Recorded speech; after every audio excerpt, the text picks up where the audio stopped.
Glamrock Freddy is the newest iteration of Five Nights at Freddy's Freddy Fazbear, acting as a companion to the player in FNAF Security Breach. He's great. Can the same be said for his Funko figure though?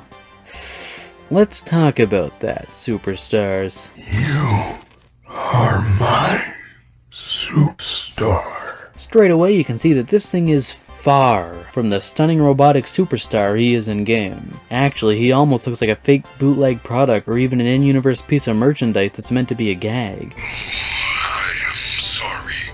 I am truly sorry. The thing has a similar enough body shape, and I mean he has the right paint job, but he's essentially a slightly modified reskin of Funtime Freddy. Heck, I mean Funko couldn't even go to the little effort of giving Freddy's microphone stand a round flat base. Think about how easy that would have been. Funko's Five Nights at Freddy's figures range around $18, at least for their newer, more easy to get a hold of stuff. And so for the price, and keeping in mind the target demographic is likely very young children, it's fine, but man oh man, this thing could have been a lot better. I have seen fan-made stuff better than this. I don't regret my purchase. Actually, I hope to grow my FNAF collection, at least with the main in-game characters, but if this thing was any worse, or even slightly more expensive, it would have been an easy pass. That being said though, if you'd like one of these for yourself, a link to purchase them can be found in the description below. Thank you for watching, and I'll catch you next time.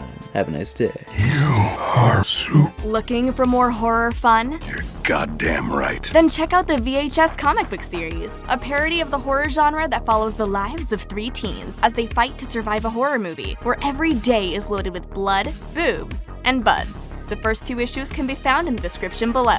I was obsessed with VHS.